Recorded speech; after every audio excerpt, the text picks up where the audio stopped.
Buenos días, bienvenidas y bienvenidos a una nueva edición de nuestro ciclo propio para comprender nuestro tiempo, con la actividad 100 años del nacimiento de la URSS, 1922-2022, que comprenderá la impartición de dos conferencias: Comunismos, una historia en plural, de Juan Andrade Blanco, profesor de Historia de la Complutense de Madrid, y De verdad desaparecido la Unión Soviética, por José María Faraldo Jarillo, profesor de Historia de la Complutense de Madrid. Muchas gracias por haber aceptado los dos nuestra invitación. Es un placer y un privilegio contar con vuestro magisterio hoy y bienvenidos a nuestra casa. También quiero hacer mi agradecimiento extensivo a los dos coordinadores, a los dos hombres de ingenio y hacedores verdaderos de esta mesa. Son los dos compañeros y amigos, Miguel Ángel del Arco Blanco y Simón Suárez, y por supuesto también a José Luis Moreno Pestaña, nuestro vicedecano de Cultura, Investigación y Transferencia, por su pasión y tesón, y porque es el que verdaderamente hace posible este acto y todos los que llenan de cultura nuestro centro. Así que, sin más, voy a cederle la palabra a él, no sin antes pediros que recibamos a nuestros invitados con un fuerte aplauso.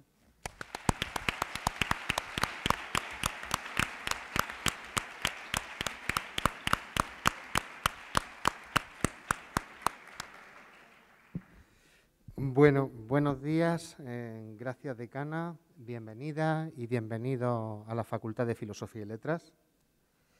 El 30 de diciembre de 1922, la República Socialista Federativa de Rusia, la República Federal Socialista Soviética de Transcaucasia, que incluía Georgia, Armenia y Azerbaiyán, la República Socialista Soviética de Ucrania y la de Bielorrusia crearon la Unión de Repúblicas Socialistas Soviéticas, la URSS. En nuestra facultad existe una larga tradición de estudio del mundo exsoviético y eslavo.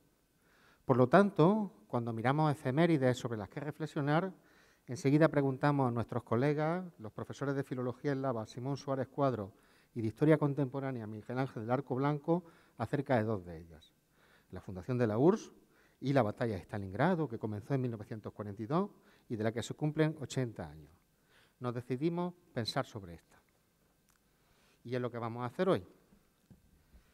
La Unión Soviética nació en un ambiente de desconfianza. El mismo día en que se fundó, Lenin dictaba a su secretaria el texto siguiente a propósito de una actuación de dos dirigentes soviéticos, Yeltsinski y Orchonikidze, en Georgia. Decía Lenin: se dice que era necesaria la unidad del aparato. ¿De dónde han partido esas afirmaciones?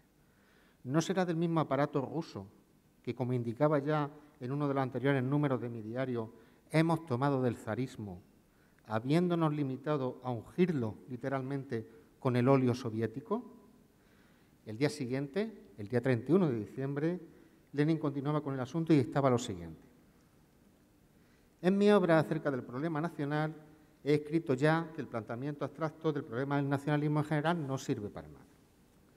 Nosotros, los integrantes de una nación grande, casi siempre somos culpables en el terreno práctico histórico de infinitos actos de violencia, e incluso más todavía. Sin darnos cuenta, cometemos infinito número de actos de violencia y de ofensas. No tengo más que evocar mis recuerdos de cómo en las regiones del Volga tratan despectivamente a los no rusos, de cómo se llama a los polacos, de que para burlarse de los tártaros siempre se los llama príncipes, al ucraniano lo llaman jojol, y al georgiano y a los demás naturales del Cáucaso los llaman hombres del Cáucaso. Por eso, el internacionalismo por parte de la nación opresora, o de la llamada nación grande, aunque solo sea grande por sus violencias, solo sea grande como lo es un esbirro, no debe reducirse a observar la igualdad formal de las naciones, sino también a observar una desigualdad que, de parte de la nación opresora, de la nación grande, compense la desigualdad que prácticamente se produce en la vida. Son palabras, justo en el momento del nacimiento de la URSS, en las que se expresa una inquietud profunda: que la URSS sea una continuación brutal del zarismo, pero también una esperanza: que la URSS lo sepa corregir. En ciencias humanas, cuando se sale del determinismo vulgar, intentamos captar los acontecimientos distinguiendo las posibilidades que tenía y aquellas que se realizaron. Pero situar este acontecimiento, el nacimiento de la Unión Soviética, exige reconstruir su historia anterior para ver cuánto sentido de realidad tenían la esperanza y el temor. El Estado soviético culmina un proceso de revoluciones y una guerra civil tremendamente dolorosa, como resultado de la toma del poder bolchevique el día 7 de noviembre de 1917, en el calendario juliano en octubre. Uno de nuestros invitados, el profesor José María Faraldo, bienvenido José María, explica que aquello no fue una revolución, la bolchevique, sino un golpe de Estado. La revolución auténtica, de carácter socialista, pero democrática y libertaria, se produjo en febrero de 1917. Esas claves, sin duda, ensombrecen y mucho la esperanza. Podéis encontrarla en su importante obra, La Revolución Rusa, Historia y Memoria, Alianza 2017. Por lo demás, José María Faraldo es autor de un magnífico estudio sobre lo más siniestro de la experiencia que arranca en 1917. Es el autor de Las redes del terror, las policías secretas comunistas y su legado, publicado en Galaxia Gutenberg en 2018. Su libro más reciente, ese no me ha dado tiempo a leerlo, se titula Contra Hitler y Stalin, la resistencia en Europa, también publicado en Alianza. Junto a José María Faraldo se encuentra también el profesor de Historia Contemporánea de la Universidad Complutense de Madrid, Juan Andrade. Bienvenido, Juan. La URSS no fue solo un acontecimiento que envolvió la historia de naciones, sino también la consecuencia y el desencadenante, las dos cosas a la vez, de un movimiento ideológico del siglo XX, ideológico y político, el movimiento comunista. Juan Andrade es el autor de El PC y el PSOE en la transición, la evolución ideológica de la izquierda durante el proceso de cambio político, que fue publicado en 2012 en la editorial Siglo XXI. Una historia, específicamente la del PSOE y el PC en España, que no se puede entender sin un balance de la URSS y de octubre.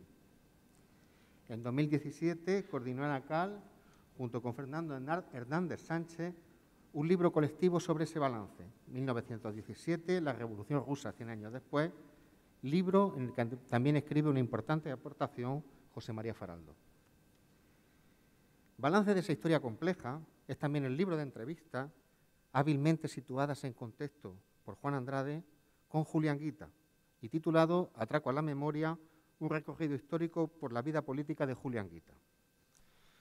Sin duda, la ambivalencia de la historia surgida en 1917 se coagula bien en una figura, la de Julián Guita, discutible como poca, pero en que muchas personas de todos los espectros del arco ideológico consideran que condensa muchos de los mejores valores que asociamos a la política como servicio público.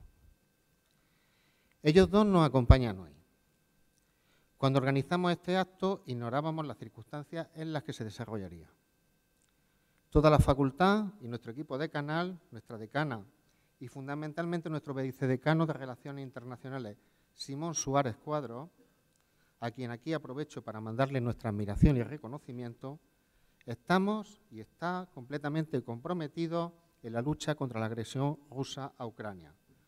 Una agresión que comenzó precisamente refiriéndose críticamente a la herencia soviética por parte del agresor. Lo estamos comprometidos contra esa agresión en la aparición pública y en el trabajo gris y cotidiano que tanto ha alterado la cotidianidad de nuestro compañero y amigo Simón. Nuestro corazón y nuestra energía ciudadana están con la defensa de los agredidos, pero creemos que nuestra función como académicos y académicas es aportar elementos intelectuales de juicio al corazón y a la energía. Gracias a todos y a todas, y doy la palabra a Juan Andrade, que nos hablará de comunismo, una historia plural, y después a José María Faraldo, que se interrogará sobre si de verdad ha desaparecido la Unión Soviética. Gracias.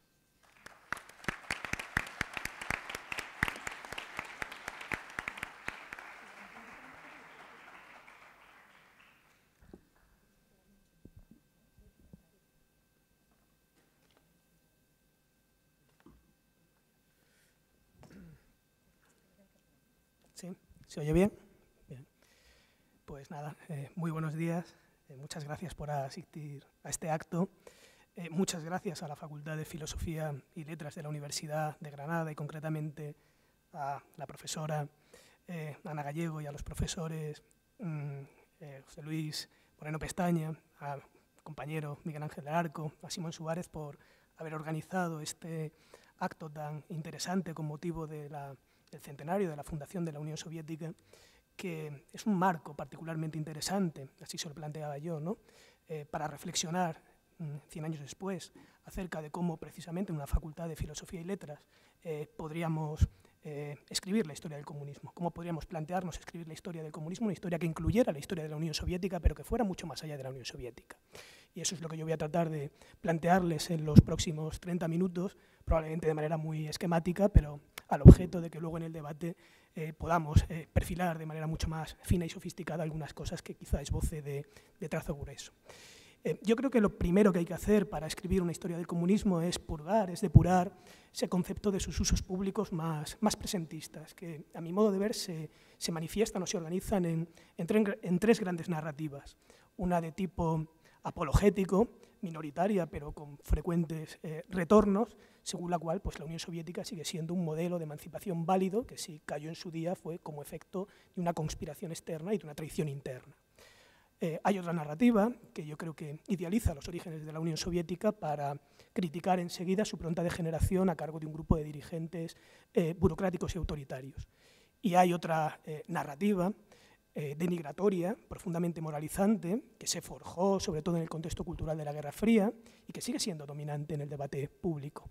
Esta tercera narrativa responde a una visión que pudiéramos decir idealista, a mi modo de ver, o genético-determinista, si lo queremos decir de manera más técnica, según la cual, ¿no? la historia del comunismo no sería sino la historia del despliegue inevitable de un proceso totalitario y criminal, porque así fue teorizado y concebido por un grupo de intelectuales fanáticos, ¿no?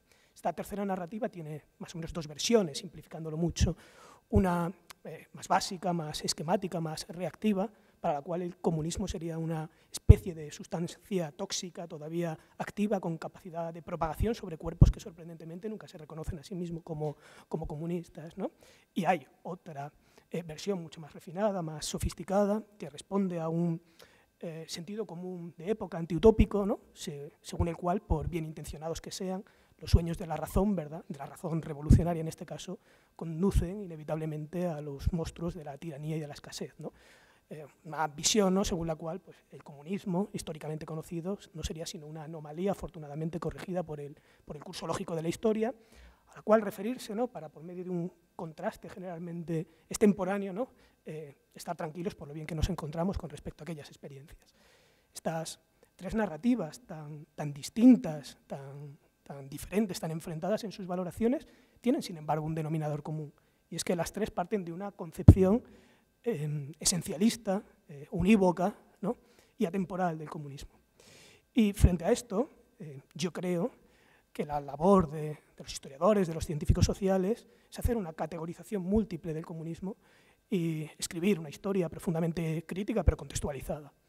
Y yo creo que el comunismo debe ser concebido, ¿no?, como una realidad multidimensional, como un concepto polisémico, que diría Koselleck, si lo queremos expresar en términos lingüísticos, o como dice Enzo Traverso, que también escribe en este libro del 17 un capítulo muy interesante, quizá como una metáfora, ¿no?, de una multitud de experiencias distintas, pero estrechamente relacionadas, que cabe abstraer en 4 o 5 niveles, ¿no? El comunismo como revolución social, el comunismo como régimen de poder, inaugurado en la Unión Soviética como Estado, el comunismo también como una parte importante del movimiento anticolonial en la segunda mitad del siglo XX, el comunismo también como una versión actualizada y radicalizada del papel que había desempeñado la socialdemocracia clásica antes de la Primera Guerra Mundial y desempeña este movimiento en la segunda, en los países donde no logra hacer la revolución ni convertirse en Estado, y el comunismo también como una cultura política y un ideal amplio y cambiante. Yo creo que lo interesante es ver cómo se relacionan cada una de estas dimensiones, ver cómo evolucionan a lo largo del tiempo, y algo en lo que yo estoy trabajando que a mí me preocupa particularmente ver la relación de cada una de ellas con la temporalidad histórica. Empiezo por la revolución. el comunismo está estrechamente vinculado a la idea de la revolución y concretamente a la experiencia de la Revolución Rusa de 1917. La Revolución Rusa de 1917, en su giro, ¿no?, de octubre, se manifiesta como una impaciencia, ¿no?, una impaciencia frente a los tiempos lentos, ¿no?, decretados por la Segunda Internacional, según la cual, ¿verdad?, había que pasar por un largo proceso de desarrollo liberal, burgués y capitalista antes de acometer las tareas de la revolución social, de la revolución proletaria. De hecho, en sus primeros meses, ¿no?, la Revolución Rusa se despliega, ¿no?, como una sucesión vertiginosa de acontecimientos donde la práctica política de la gente corriente, de la gente común, va muchas veces por delante de su imaginación, ¿no?, creando, por supuesto, nuevas formas, precarias formas de organizar la producción, la distribución y el consumo, pero también una nueva forma repentina, ¿no?, de entender las relaciones interpersonales, la afectividad, la sexualidad, ¿no?, y el arte. Es decir, en sus primeros meses como estallido social, como emergencia plebeya, la revolución se despliega como una aceleración por abajo del tiempo histórico, ¿no?, como una anticipación en la vida cotidiana de ese nuevo mundo que se quiere construir a escala universal. Un proceso realmente creativo. Un proceso realmente creativo, pero la Revolución Rusa fue un proceso extraordinariamente destructivo. Por varias razones, entre otras porque estuvo estrechamente vinculado a la experiencia de la guerra, en dos sentidos. En el sentido de que estalla, ¿no?, como una respuesta frente a la autocracia del zar Nicolás II, que ha metido a Rusia en esa terrible guerra del 14, y en el sentido también de que se despliega como una feroz lucha de clases que quiere acabar con la guerra para establecer un orden nuevo, ¿no? Y en ese sentido se expresa, o en un sentido todavía más radical, ¿no?, se expresa la famosa consigna de Lenin en su exilio en Suiza en 1916, cuando lo que plantea es reconvertir esa guerra imperialista entre Estados en una guerra civil de clases que funcionase como el detonante de una revolución que, para poder consolidarse, debería desarrollarse por lo menos a escala europea.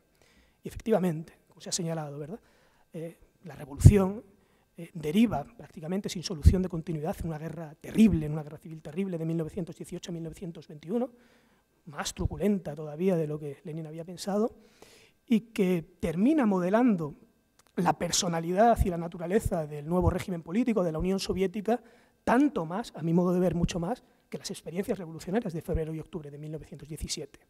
Es decir, que las prácticas jerárquicas, autoritarias y violentas características de una guerra civil moderna terminan cronificándose, terminan institucionalizándose, terminan creando un nuevo hábitus, ¿verdad?, político en el sentido burdiano, por su propia intensidad. Y yo creo que eso es lo fundamental, o uno de los aspectos fundamentales para entender el nacimiento de la Unión Soviética en 1922, entender el proceso del que viene. Es un proceso caótico, un proceso dislocado, un proceso violento, que fue resultado, por supuesto, de la aplicación de programas políticos previamente teorizados, pero que fue también resultado de sabotajes, de resistencias internas, agresiones externas, circunstancias imprevistas, decisiones sobrevenidas, que transformaron también a los propios sujetos del cambio. Pero la Revolución Rusa fue mucho más que una revolución en Rusia, ¿no? La Revolución Rusa fue sentida por sus enemigos en Europa como un ariete, ¿verdad?, que procedente del este amenazaba con tumbar la fortaleza de Occidente, ¿no? Fue conceptualizada también como un caballo de Troya, ¿no?, que de manera mucho más sibilina y financiado por Moscú estaba penetrando a través de los partidos comunistas de la Comintern, de los sindicatos o del mundo de la cultura.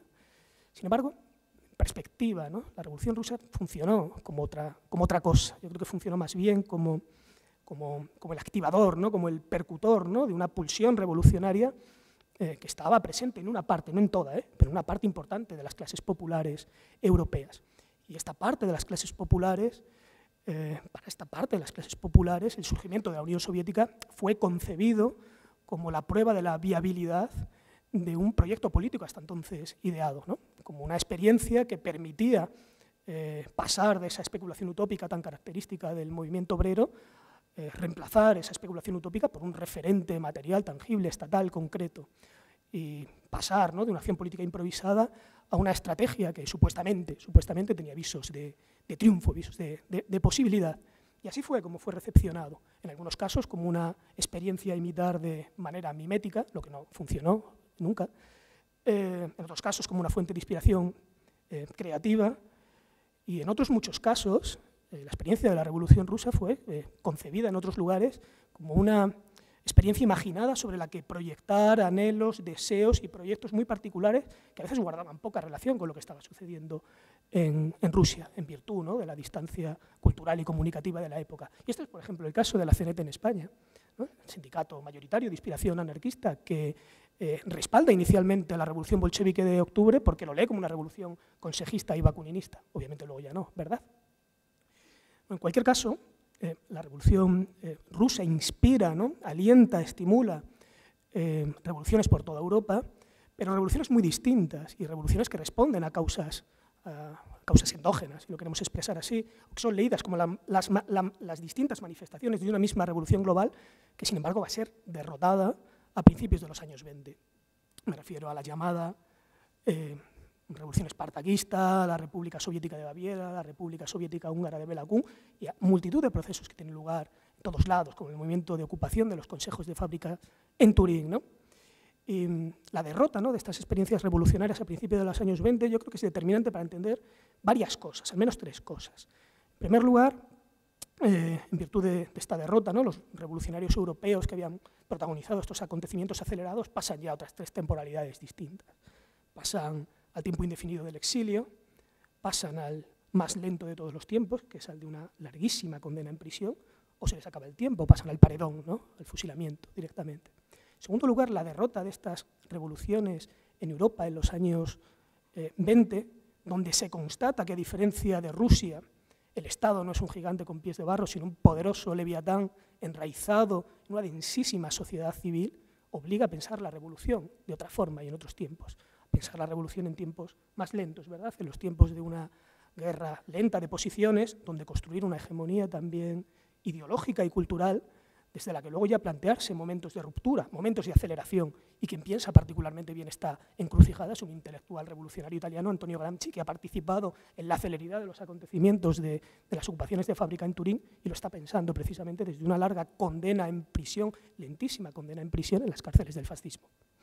Y en tercer lugar, para el tema que nos ocupa, mucho más importante, ¿no?, el fracaso de estas revoluciones en Europa obliga a los bolcheviques a reforzar en términos defensivos las estructuras del Estado, a que una parte importante del movimiento comunista quede a merced de la asistencia, aunque solo sea técnica, financiera, de la Unión Soviética, y por tanto de una forma de dominio evidente, ¿no?, y a que la Unión Soviética pase a identificarse como la patria del socialismo, algo que inicialmente no estaba concebido de ninguna de esas formas, ¿no? Por tanto, segunda idea importante, no es casual que la Unión Soviética se funde en 1922, cuando se dan por periclitadas esas primeras oleadas revolucionarias en toda Europa.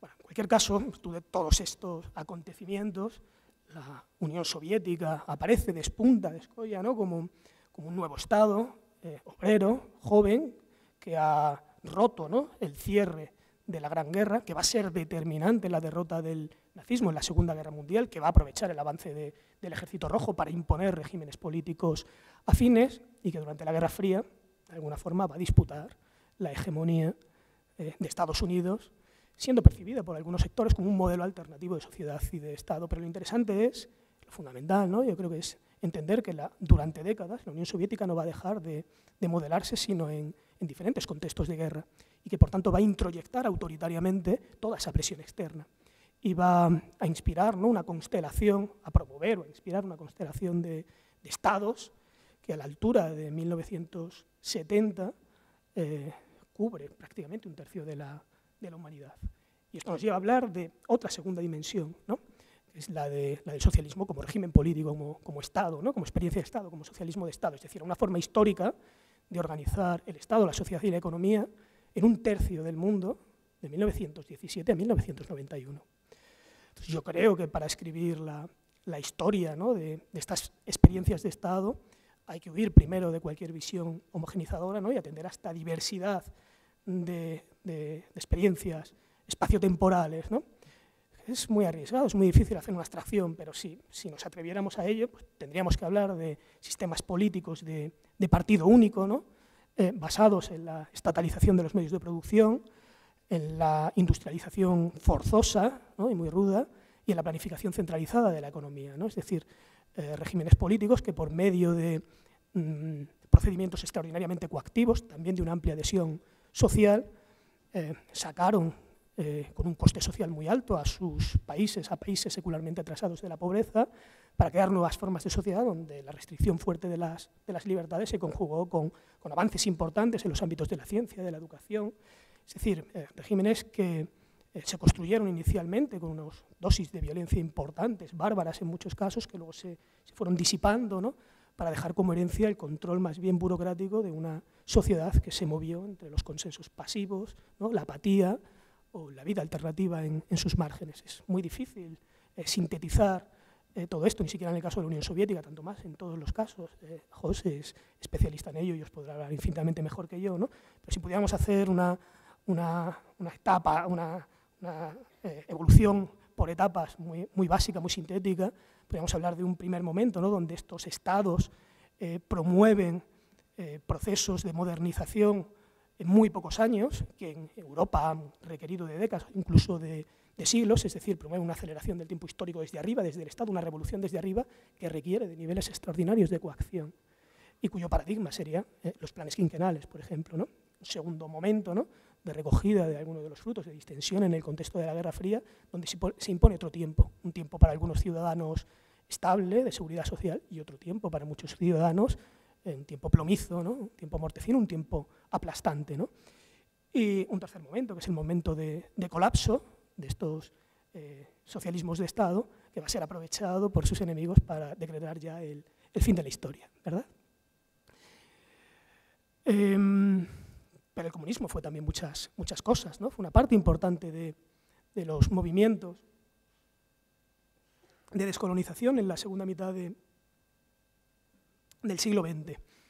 Y el comunismo, ¿no?, desde el punto de vista teórico, supone una ruptura relativa, ¿no?, con el esquema eurocéntrico de la socialdemocracia, ¿no?, en virtud de la teoría del eslabón más débil, o bueno, de una adaptación sui generis de la teoría del eslabón más débil de Lenin, ¿no?, plantea que la revolución es posible allí donde al malestar por la explotación económica se puede sumar el malestar por la dominación extranjera, ¿no? Entonces, en este sentido, desde la revolución maoísta en China en 1949 a la independencia de Angola y Mozambique en los años 70, pasando por la revolución cubana de 1959, el socialismo va a ser concebido en estos lugares o por estos movimientos como una palanca, ¿no?, para conquistar la independencia nacional y también como una vía para salir rápidamente del subdesarrollo.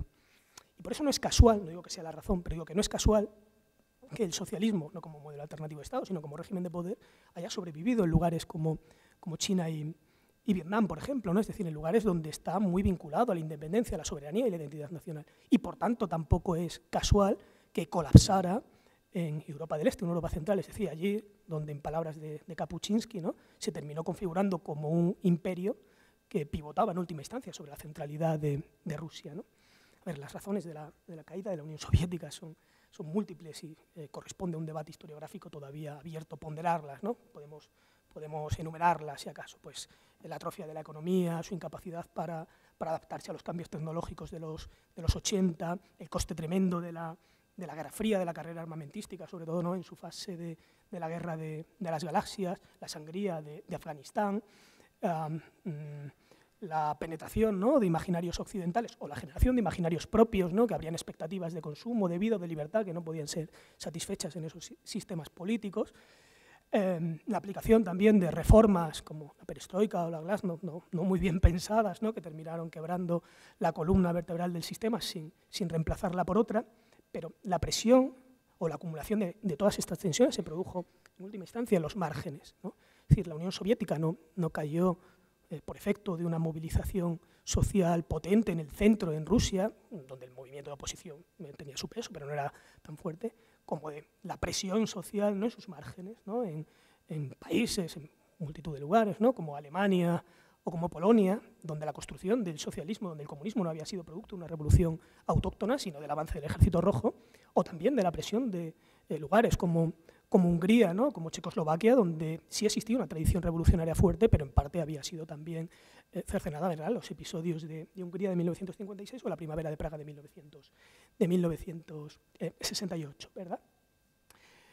Pero el comunismo, muchas más cosas. Y cuarto punto, el comunismo ha sido un movimiento político, social, cultural, que se desarrolló de manera independiente o relativamente independiente en aquellos países, en aquellos lugares donde no logró hacer la revolución ni convertirse en Estado. Un movimiento político, social y cultural importantísimo en todo el mundo, particularmente en algunos lugares, en Francia, en Italia, en Finlandia, en Chile, en la India.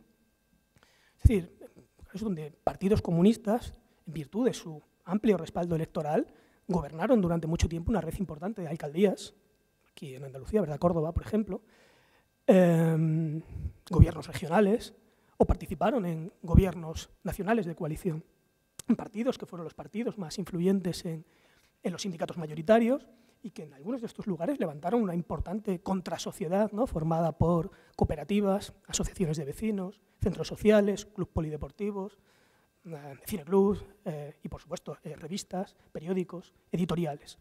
Entonces, escribir la historia del comunismo yo creo que es escribir también la historia de este movimiento que, en virtud de su respaldo electoral, de su ascendencia sobre los sindicatos mayoritarios, de esta contrasociedad, contribuyó a reducir los niveles de desigualdad y a incrementar o a mejorar las condiciones de vida de una parte importante de los sectores populares y a profundizar en la democratización de sus países.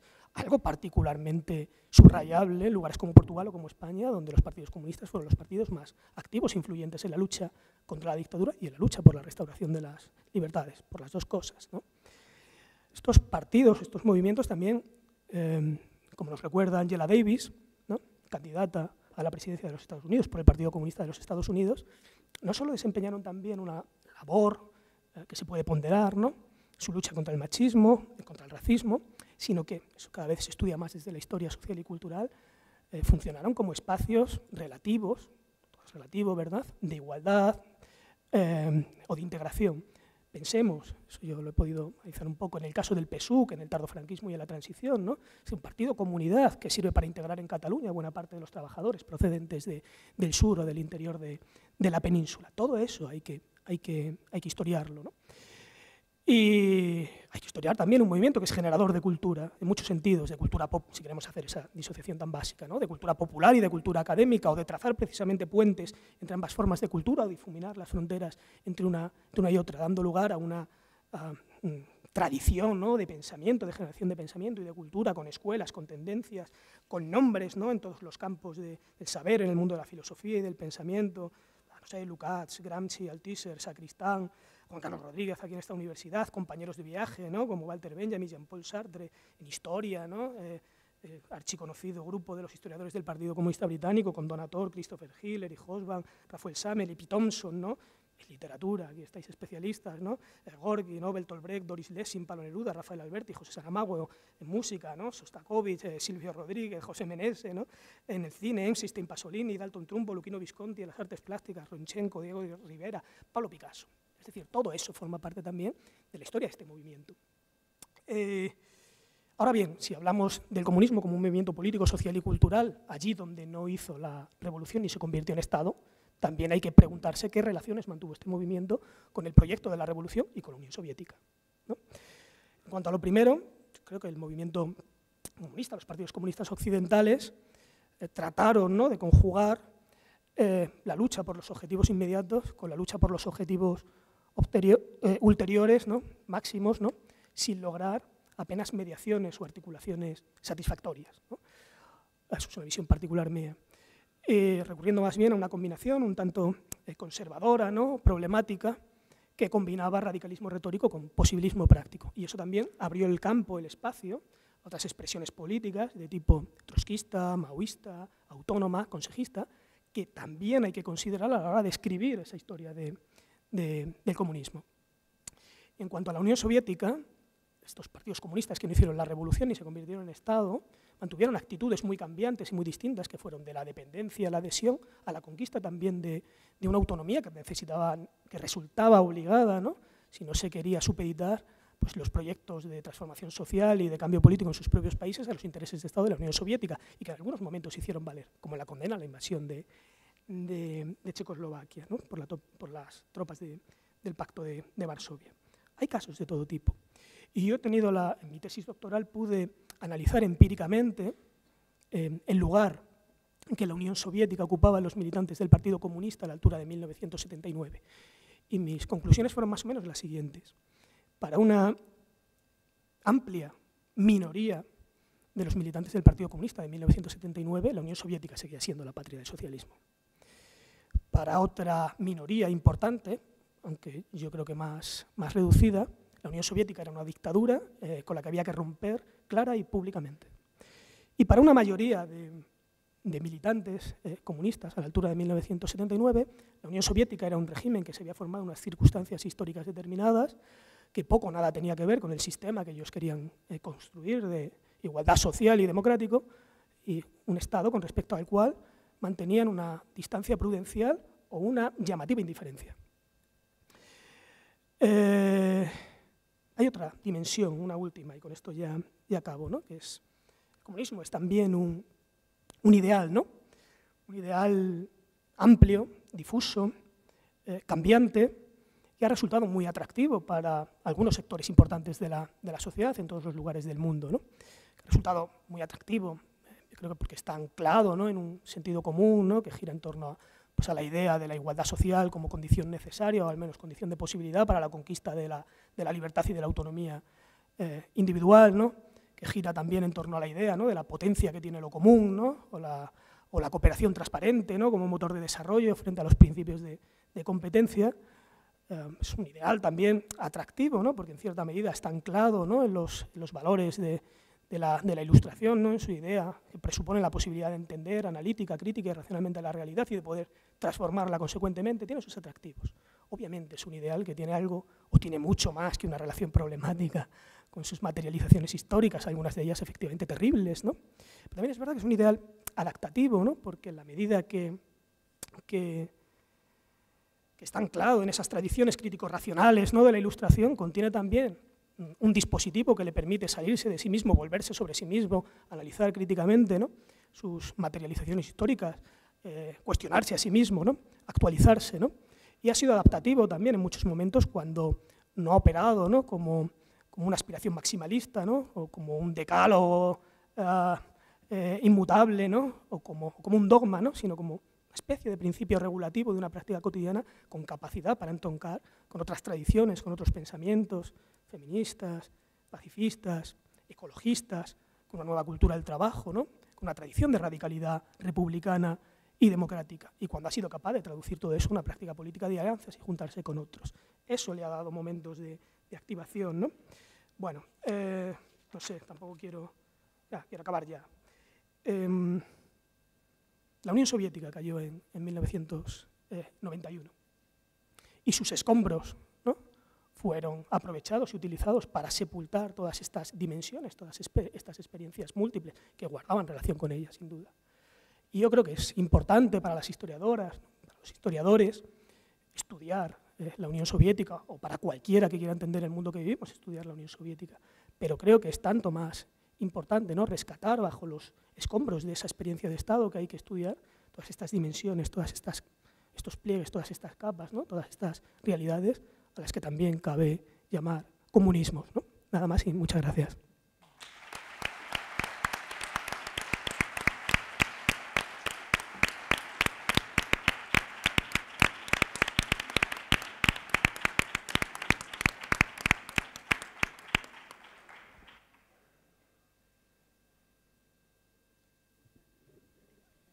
Me tengo que pegar un poco, ¿no?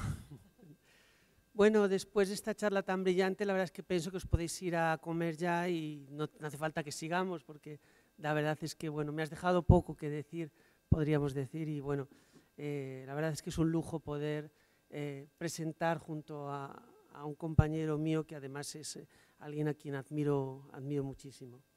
Quería, por supuesto, dar las gracias a todos, a la facultad, a los compañeros del Departamento de Historia, por supuesto al de Filología Eslava, al que me siento muy cercano porque hemos descubierto que incluso estuvimos en Rusia en los mismos momentos y en los mismos sitios casi, en cierta época. Y bueno, tenía unas ganas enormes de venir a Granada y bueno, pues la verdad es que no puedo decir otra cosa más que muchas gracias y que ojalá se repita muchas veces. Bueno, la verdad es que después de escucharte me dan ganas de empezar de otra manera, pero la verdad es que, como sabéis, esta charla se preparó, se organizó este acto hace mucho tiempo, mucho antes de las circunstancias en las que nos hallamos ahora mismo. Y casi parece un poco diletante, no sé, hablar de historia en el sentido así muy general y demás, cuando estamos viendo que la gente está sufriendo no muy lejos de aquí, y además en justamente el espacio sucesor de ese enorme Estado del que hoy venimos a hablar aquí, de cuya fundación venimos hoy a hablar aquí. A mí me da un poco de, casi diría, de vergüenza. En las últimas 2 semanas es cierto que todos los actos a los que he acudido que me habían invitado con antelación han acabado convirtiéndose en actos en contra de la invasión rusa y en contra de esa guerra absurda en la que todos nos encontramos ahora.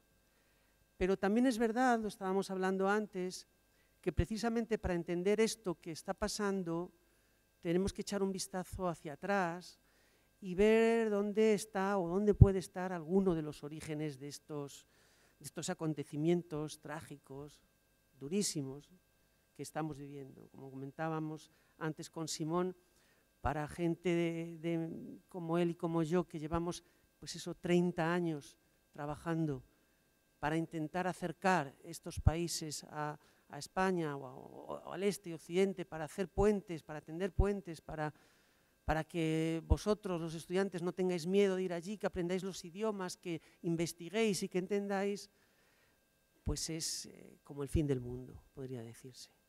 Así que disculpadme si lo que os cuento aquí puede sonar un poco deslavazado, porque lo que tenía planificado era un poco más tradicional y bueno, pues no sé muy bien qué va a salir. Siempre que empiezo contando una pequeña anécdota, y es que cada vez que hay algún aniversario, algo que tenga que ver con la Unión Soviética, pues me llaman para dar una charla o para participar en una mesa redonda. Ya no puedo ni contar las que he estado. En los 10 años del hundimiento de la Unión Soviética, los 20, los 25, los 30, estuvimos hace no tanto tiempo. Bueno, nunca jamás me habían llamado para hablar del aniversario de la fundación de la Unión Soviética. Y es verdad que es un acontecimiento muy especial. Ya nos ha contado Juan un poco el contexto histórico, podríamos hablar arriba, abajo algunas cosas, pero en general estoy absolutamente de acuerdo con él y creo que no merece la pena que me detenga en hablar de lo que fue el comunismo, creo que ha quedado claro, y he decidido, de alguna manera, centrarme en otro de los aspectos principales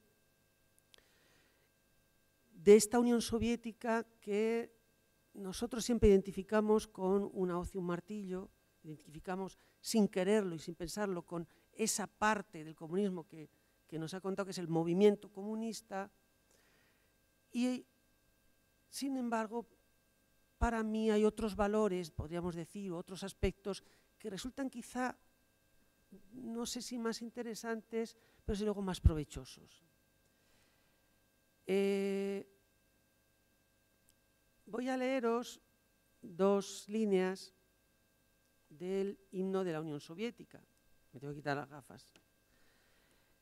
El himno de la Unión Soviética, la versión, digamos, tradicional, podríamos la más extendida, comenzaba así: Unión indestructible de repúblicas libres, que la gran Rusia, podríamos decir, ha unido por los siglos de los siglos, o por la eternidad, podríamos decir. Larga vida a la Unión Soviética, única y poderosa, fundada por la voluntad del pueblo. Quiero hacer hincapié precisamente en eso, que en este inicio del himno de la Unión Soviética se expresa de forma tan clara, y es que era una unión de repúblicas.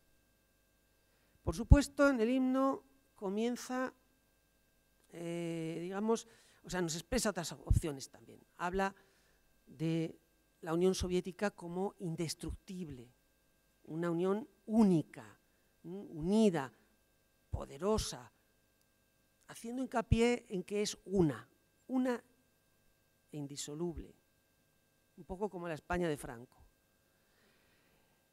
Pero a mí lo que me interesa es que precisamente es eso, pero es una unión de repúblicas. A mí lo que me interesa precisamente de ese experimento social, que como muy bien ha dicho Juan, es necesario, absolutamente necesario que investiguemos, es que fue uno de los primeros grandes intentos de un federalismo específico y distinto. Durante todo el siglo XIX, de hecho, y España es un sitio además donde también tuvimos esa lucha, se combatió en distintos lugares del mundo por construir estados liberales que fueran federales o unitarios. En Latinoamérica tenemos guerras hechas, guerras civiles en todos los países entre federales y unitarios. España tenemos también el recuerdo de ese intento de federación de la Primera República, pero también siempre la idea de que, bueno, pues hasta los carlistas podrían llamarse federales, podríamos decir. Bueno, pues eso precisamente es uno de los grandes focos de mi atención en lo que se refiere a la Unión Soviética. No fue solamente un intento de lograr una utopía socialista, que lo fue, y precisamente, a mi juicio, ese fue su gran problema y su gran error y su gran, incluso lo podemos llamar, crimen. Sino que además fue el intento de construir un Estado federal de tipo nuevo. Porque no olvidemos que la Unión de Repúblicas Socialistas Soviéticas no tenía fin, no era un Estado que tuviera final. La Unión de Repúblicas Socialistas Soviéticas podría haberse extendido al resto del mundo. Y de hecho esa era la idea original.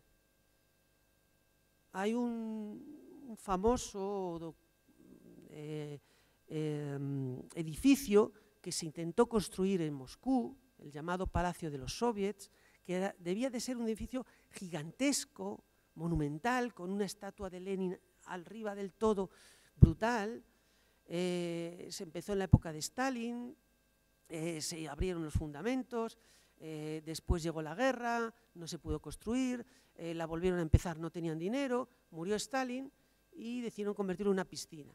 Y bueno, estuvo convertido en una piscina, una de las más famosas de Moscú, hasta que al cabo de los años, cuando llegó se hundió la Unión Soviética, construyeron en su lugar una gigantesca catedral ortodoxa, que era de hecho la reconstrucción de la que había habido antes de que se iniciara ese proceso. Bueno, este Palacio de los Soviets tenía una sala gigantesca, inmensa, donde no se veía ni el final, o tendría que haberla tenido, claro, porque se pretendía que fuera el Palacio de los Soviets de todo el mundo.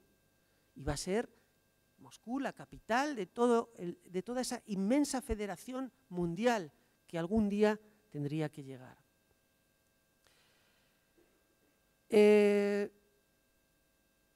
La forma de esa federación, que os repito, es una de las cosas que me parece más interesante, en principio provenía de esto que nos ha contado también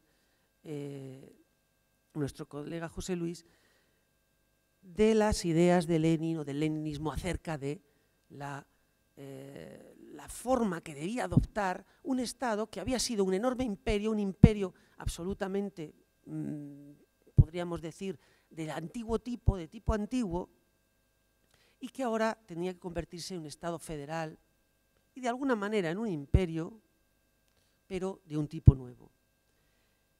Claro, si ustedes han prestado atención últimamente a lo que decía Vladimir Vladimirovich Putin, una de las razones que ha aportado para la invasión de Ucrania es precisamente, según él, que Ucrania fue un invento de Lenin.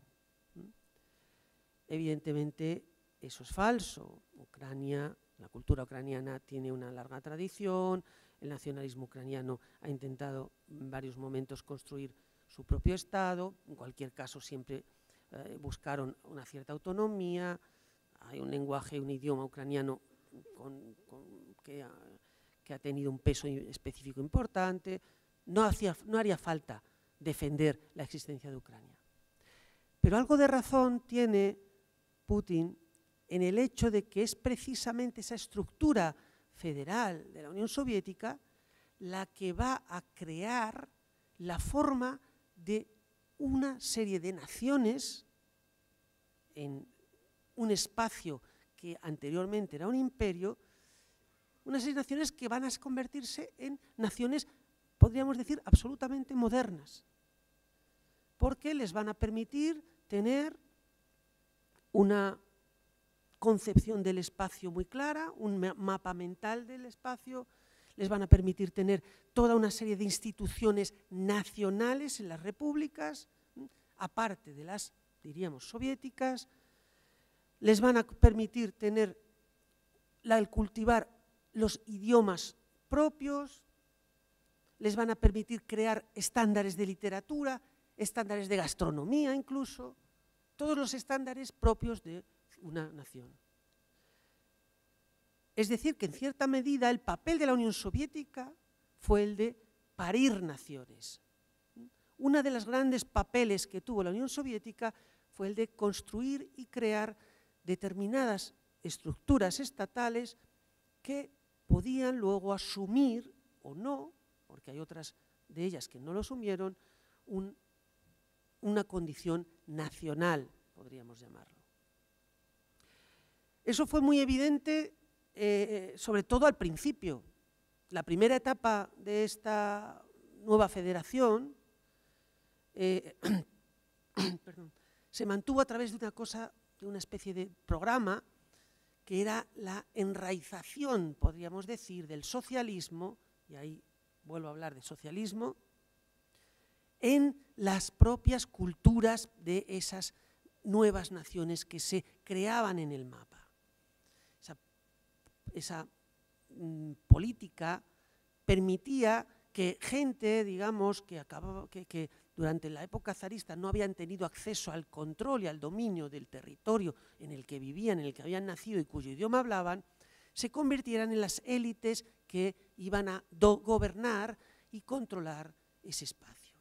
Eso fue muy claro, por ejemplo, en Ucrania, donde se empezó a estudiar en las universidades en ucraniano, donde se desarrolló la prensa y la literatura en ucraniano, donde, bueno, pues se crearon las bases, podríamos decir, más claras y más reales de lo que era una nueva nación. Fíjense lo que les estoy contando. Estoy contando que uno de los estados que luego van a ser más represores o que fueron más represores de la historia europea, al mismo tiempo va a servir para construir, digamos, una federación de naciones que en la teoría, en las constituciones, eran libres. Podrían haberse, se suponía, escindido de la Unión. Jamás lo hicieron, por supuesto, hasta el año 91, porque enseguida estaba la policía secreta, enseguida estaban las células del partido, enseguida estaba la jerarquía que se había establecido el partido a sí mismo para controlar y dominar esa federación. Pero en el papel, sobre el papel, eso era posible. Podían hasta alejarse de la federación si hubieran querido. Esa política que digo de construir nación terminó con el estalinismo. El estalinismo lo que hizo fue centralizar de forma bastante radical y eliminando incluso físicamente algunas de esas élites de las que he hablado que habían asumido.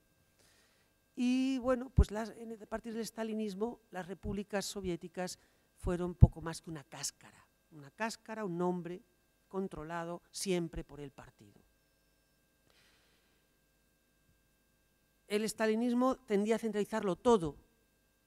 A partir del año 34 desaparecen las asociaciones las distintas asociaciones de escritores, las distintas asociaciones de pintores, las distintas asociaciones de todo, absolutamente todo, y convertía todo, configuraba todo como una sola obediencia, una sola organización. Y lo mismo sucedía con la nación, podríamos decir, estas naciones que eran consideradas ya como naciones, sin embargo, debían obediencia a la nación superior que no existía, pero que se estaba creando, se suponía que se iba a crear. Esa nación soviética que era, digamos, la fusión, como se empezó a hablar en los años 60, de los otros distintos pueblos soviéticos. Lo que sucede es que al final del estalinismo volvió una cierta política de federación. Esta sería la tercera etapa, que yo llamo de dispersión, porque no se trató de una federación real en el sentido de que, bueno, pues había determinados aspectos comunes, sino de que las élites comunistas que se habían afianzado en las repúblicas hicieron de su capa un sayo, y las repúblicas, de alguna manera, tenían una cierta autonomía, una autonomía bastante importante en muchos aspectos, siempre que respetaran las directivas del Partido Comunista. He estado describiendo de una forma ciertamente pormenorizada, ciertamente generalizada, cómo se construyó este federalismo, porque repito que es algo que me parece esencial. Cuando Vladimir Vladimirovich, y volvemos otra vez a él, dijo hace unos años que para él el fin de la Unión Soviética era la gran tragedia del siglo XX, en realidad no se estaba refiriendo a que hubieran desaparecido las instituciones de seguridad social que había en la Unión Soviética, no se estaba refiriendo a que la posibilidad de un trabajo para todos, que era algo que en los años 60 y 70 era factible, y 80, no, a eso no le importaba, y como no le importa. Él estaba muy bien, lo dijo en otra ocasión, en una Rusia que tenía que seguir el modelo de Pinochet. El modelo de Putin en los años 90 fue el modelo de Pinochet. Decía que si había que arrancar alguna mala hierba, la violencia estaba justificada. Lo que Putin pensaba cuando hablaba de esa tragedia del siglo XX era precisamente el hecho de que esa unión de repúblicas indestructible, como decía el himno de la Unión Soviética, se hubiera roto. Y ese, digamos, es también en parte esa incapacidad de entender lo que había significado el verdadero federalismo soviético, que era, como digo, un federalismo que en principio preveía incluso la separación, es lo que nos ha traído a lo que estamos viendo en estos días, en buena medida. Cuando se habla muchas veces ahora de geopolítica y demás, y nos cuentan historias acerca de la OTAN y no sé qué, todo eso es accesorio. Hemos llegado a este punto que estamos ahora mismo, sobre todo por la incapacidad del liderazgo ruso, en este caso de su principal líder, de comprender que lo que fue una federación no era una nación. Lo que fue una federación no era o no debía haber sido un imperio, que es en lo que se constituyó. Cuando en los años 90 el primer presidente de la Rusia independiente, Boris Yeltsin, dijo, todavía existiendo la Unión Soviética, a las repúblicas, tomad todo el poder que queráis, en realidad estaba apelando a la realidad de un sistema que existía y que tenía sus cauces legales para hacerlo. Es completamente cierto, lo veremos y lo hemos estado viendo estos días, que cuando Vladimir Vladimirovich Putin ha mencionado constantemente los agravios que Rusia ha recibido en los 30 años últimos, ha ido acumulando agravios tras agravios, agravios tras agravios. En realidad, muchas veces, cuando habla de la humillación de Rusia durante los años 90, parece no entender que esa supuesta humillación se la produjeron los propios rusos. Y es que yo disiento de alguna manera en el análisis del final de la Unión Soviética. El hundimiento de la Unión Soviética no se produjo por la economía funcionaba terriblemente mal, estaba estancada, pero como han demostrado otros países exsocialistas, podrían haber ido de otra manera. La Unión Soviética no se hundió por las presiones de Occidente, porque Occidente estaba asustado, entre otras cosas, de qué iba a pasar si se disolvía ese gigantesco continente que tenía bombas nucleares por todos lados, como estamos viendo estos días, que el peligro era real.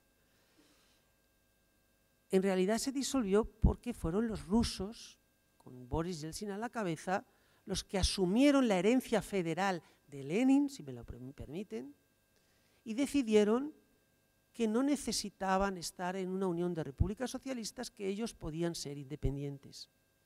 Quien disolvió la Unión Soviética literalmente fueron las repúblicas que la constituyeron en ese año 1922 que estamos conmemorando aquí mismo. Con lo cual, puede que fuera una tragedia, y desde mi punto de vista fue también una tragedia. Porque de la misma forma que Yugoslavia desapareció uno de los más hermosos proyectos, no me estoy refiriendo a su economía, ni a su partido único, me estoy refiriendo al proyecto yugoslavo, de la misma forma que desapareció, el hecho de que desapareciera la Unión de Repúblicas federativas, federales, soviéticas, le quito lo de socialista, que podríamos hablar mucho sobre el significado de ese término, es también una tragedia, porque supuso un tremendo retroceso para la idea de que se podía vivir en paz sin necesidad de, bueno, pues separarse. De hecho, esa posibilidad estuvo ahí al final de la Unión Soviética, cuando Gorbachov inició un referéndum por el mantenimiento de la Unión Soviética, y una parte muy importante de la población, la mayoría absoluta en buena parte de la Unión Soviética, votaron por una unión de repúblicas soviéticas, por seguir manteniendo la unión, porque esa federación se mantuviera.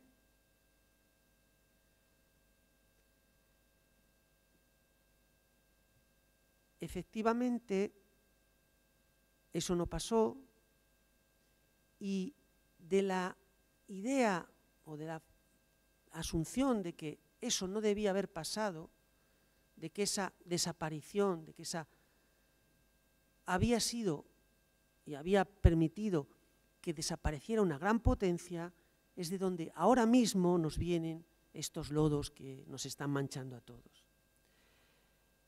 Como ven, la Unión Soviética, que duró solamente 68 años, han pasado 30 desde que desapareció, ya es cosa del pasado. El intentar reconstruirla de forma violenta, como parece que estamos viendo estos días, es evidentemente una atrocidad y es un anacronismo. Pero esa atrocidad y ese anacronismo que estamos viendo estos días nos permite entender que estamos en un mundo nuevo, en un mundo muy distinto al que estábamos hace 2 semanas. La Unión Soviética, fundada en 1922, se fundó también sobre una guerra. Se fundó sobre una cruel guerra, sobre una dictadura de partido y sobre, bueno, pues una violencia que en algunos casos fue muy extrema. Esperemos que lo que surja ahora no sea igual y no se construya sobre la misma violencia o sobre ese tipo de violencia. Muchas gracias.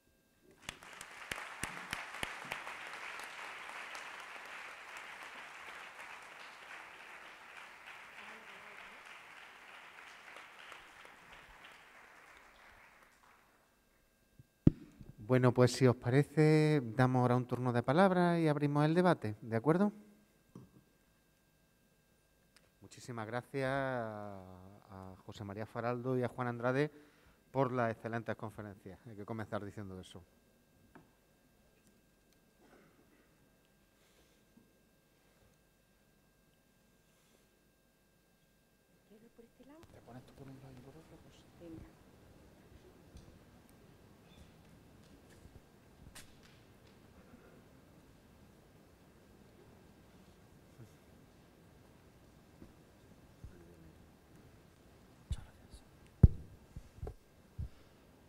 Buenas tardes.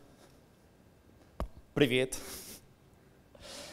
Una pregunta para el profesor André Blanco, intentando contextualizarla un poco. Cuando ha hablado de cómo el sureste asiático y países del este de Europa cogían el ejemplo del comunismo para que la nación saliera un poco de la pobreza en la que estaban viviendo y demás, quisiera saber en qué grado lo hacían con esa intención o en qué grado tenían una presión política de la gran nación que los rodeaba, por ambos lados, de hecho.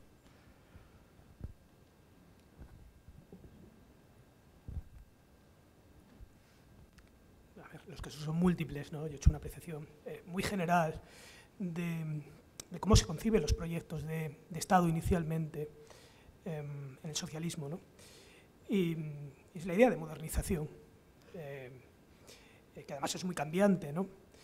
Pero que incluso remite al propio Lenin, ¿no? Cuando decía aquello de que la revolución son los soviets más la electricidad, ¿no? Entonces la construcción del socialismo no es de Estado, ¿no? No es, sino en cierta medida también un poco parasitaria de la lógica desarrollista burguesa, industrial, ¿no? Prusiana, ¿no? Que además es el contexto en el que fragua, ¿no? el socialismo teórico de la Segunda Internacional, contra el cual se revela toda la izquierda de Lenin, pero que al mismo tiempo también arrastran. Y esos son los debates centrales que hay del 23 en adelante, ¿no? Es decir, cómo construir el socialismo, ¿no? Y el modelo, el referente, son procesos de industrialización, procesos de urbanización acelerados, sistemas sanitarios y educativos fuertes, muy fuertes, en un contexto igualitario, pretendidamente igualitario. Claro, eso tiene un coste social tremendo cuando tú no tienes la oportunidad de acometer un proceso de acumulación de capital para invertir y cuando además estás aislado internacionalmente y no puedes obtener inversiones extranjeras. Entonces eso lo tienes que hacer pues con estajanovismo, por hablar digamos, de la explotación laboral más fuerte, ¿no? O con trabajo voluntario, con ideología, ¿no? O con coacción, con una conjunción de todas esas cosas, ¿no? Entonces luego las situaciones son muy distintas, ¿no? Y por lo que tú creo que me preguntas, y es lo que no te puedo dar una respuesta concreta, porque yo no soy especialista en historia de países del este, yo trabajo en cuestiones de comunismo a nivel mediterráneo, español sobre todo, y en términos más discursivos, ideológicos, perceptivos, de memoria, ¿no? Entonces los procesos históricos no te puedo dar yo una respuesta. Pero claro que hay una combinación, ¿no? De directriz por arriba, ímpetu y resistencia por abajo y de tensión centro-periferia. Todos esos ejes están ahí. Perdona que no pueda ser más concreto porque realmente sería muy atrevido por mi parte, pero bueno, así ordenaría yo un poco el debate. Bueno, muchísimas gracias por vuestras estupendas intervenciones. No sé si llamarlas conferencias porque han sido breves, pero bueno, por vuestras sugerentes intervenciones, sobre todo al calor de todo lo que está sucediendo ahora en Ucrania. Y bueno, y sobre todo llamar la atención porque bueno, creo que es una fantástica iniciativa del decanato que hayáis apoyado este acto, que lo hayáis organizado y que creo que pone a la humanidad en su sitio como elemento esencial para entender el presente, explicarlo y al fin y al cabo pues proponer algo para el futuro, ¿no? No solo para pasarlo bien o estudiar el pasado, qué curioso es, ¿no? Y creo que este tema lo pone muy de manifiesto, ¿no? Te voy a hacer una pregunta, José María. Sabes que me interesa mucho de las cosas que has escrito, las cuestiones que has trabajado relacionadas con la memoria, con la monumentalización, la memoria de la Gran Guerra Patria, de la Segunda Guerra Mundial, en el bloque comunista. Entonces, evidentemente, en todo lo que está pasando ahora en Ucrania, hay apelaciones a ese pasado sistemáticamente. Se utilizan palabras como genocidio, nazi, etcétera, etcétera. No sé si nos podría decir algo aplicado al caso de Ucrania. Nos puedes decir muchísimo, ya lo sé, pero... Sí, Gracias. Pues muchas gracias por la pregunta, pero claro, evidentemente podríamos estar toda la tarde sobre esto. De hecho, cuando propuse el título para la charla, que era todavía tiempos en la época anterior, en el mundo anterior, el mundo de ayer, que diría Stefan Zweig, mi idea era, de forma un poco así sarcástica, satírica, pues decir que en realidad no ha acabado la Unión Soviética, que la Unión Soviética sigue pesando el legado, su memoria es pesa lo suficientemente como para marcar de alguna manera algunos aspectos de nuestro presente. A mi juicio, aspectos negativos. Yo hoy aquí, y por, digamos, precisamente por la razón de lo que está pasando, he intentado extraer lo que me parecía, podríamos llamar positivo, de la Unión Soviética, es decir, su federalismo y su idea de la posibilidad de entenderse sin necesidad de pelearse, que es, digamos, el origen de ese federalismo soviético ideológicamente. Luego la realidad y la conformación a través de juegos de poder, de guerras y demás es otra cosa, pero... Vale. Efectivamente, el peso, el legado es enorme.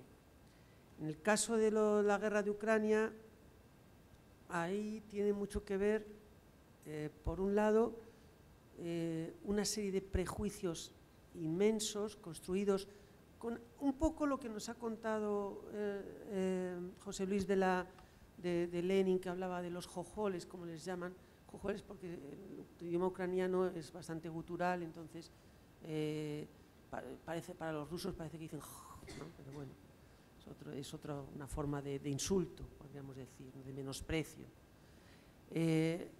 Hay toda una serie de estereotipos contra Ucrania en Rusia muy fuertes, muy potentes, muy antiguos, que identifica a los ucranianos como un pueblo menor, como a campesinos, como a hermanos pequeños a los que hay que guiar, que no saben controlarse.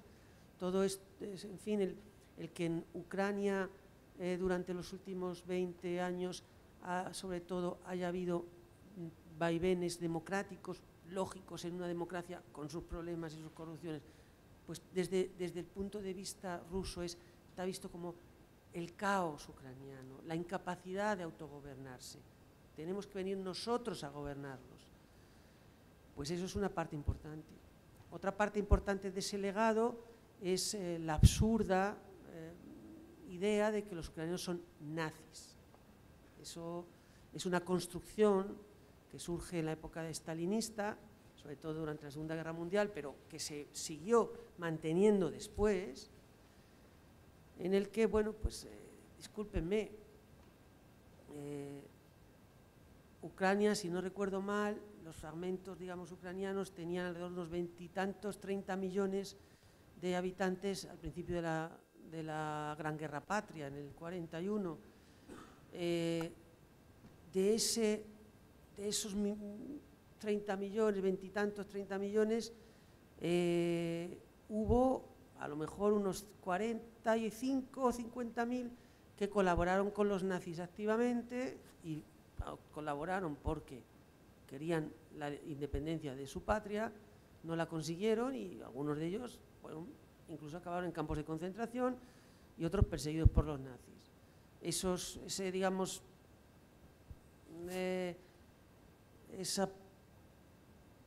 colaboradores sionistas, en alguna medida, algunos participaron en el Holocausto, otros participaron en la limpieza étnica de polacos. Bueno, ciertamente. Hubo, repito, casi 30 millones de los que una parte importante estuvieron en el ejército soviético combatiendo a los nazis, otra parte fueron partisanos, otros simple gente normal que tuvo que resistir y resistió lo que pudo. Hubo gente incluso, hay unos aspectos interesantes en la resistencia ucraniana, que eran gente de comunistas alternativos y anarquistas que participaron con los nacionalistas en el combate contra los soviéticos porque creían que era la mejor posibilidad de liberarse del peso del estalinismo. O sea, hay toda una enorme variedad.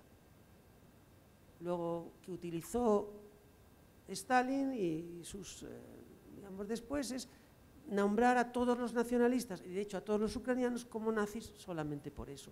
Es una construcción absolutamente falsa y que hoy es todavía más falsa. En un país en el que hay 53, me parece que son diputados neofranquistas en el Parlamento, cuando en Ucrania no hay ni un solo neonazi en el Parlamento, cero. Hay de derechas, de mucha derecha, pero no hay neonazis. Los neonazis en las elecciones, que son elecciones, sí, en Ucrania hay elecciones, en Rusia no se pueden llamar elecciones, no están en el Parlamento. Así que toda esa propaganda putinista de los putiñeros, como dice mi buen amigo Núñez Seixas, que los llama los putiñeros, que en gallego suena mejor, ¿no? Es falsa. Y todo esto tiene, como digo, es parte del legado histórico de esa Unión Soviética, digamos, que fue una dictadura terrible, un sistema totalitario en algunos momentos y una dictadura terrible en el resto. Y bueno, es un peso que lo estamos viendo en la guerra. Ayer me estuve haciendo un pequeño vídeo con un periodista del País contando y explicando qué está haciendo la propaganda rusa ahora mismo con esa especie de cruz gamada que se han inventado, la Z esa, que es como una cruz gamada, una nueva cruz gamada, que ha surgido, parece ser un poco por medio casualidad, pero que la propaganda rusa ahora mismo la está utilizando. Y no sé si sabéis, el Ministerio de Defensa ruso tiene un Instagram que pone los pelos de punta, pero sí tienen Instagram. Han cortado para todo el mundo menos para ellos, claro. En ese Instagram han publicado un vídeo en el que se ve unos chavales rubios, todos muy forzudos, con una camiseta negra, con la Z esa aquí, y detrás un mar de banderas. Pocas veces he visto nada más fascista, os lo puedo decir. Verdaderamente la sensación es fascista. Bueno, pues aparte de eso, todo el tiempo estaban mostrando imágenes donde se veía un soldado vestido de verde de los ocupantes ahora mismo y detrás una imagen en blanco y negro de la Gran Guerra Patria, identificando a estos invasores con los liberadores, podríamos decir, de Europa del nacionalsocialismo. Es evidente que es una pura propaganda, pero fijaos cómo funciona ese legado todavía que tenemos ahí.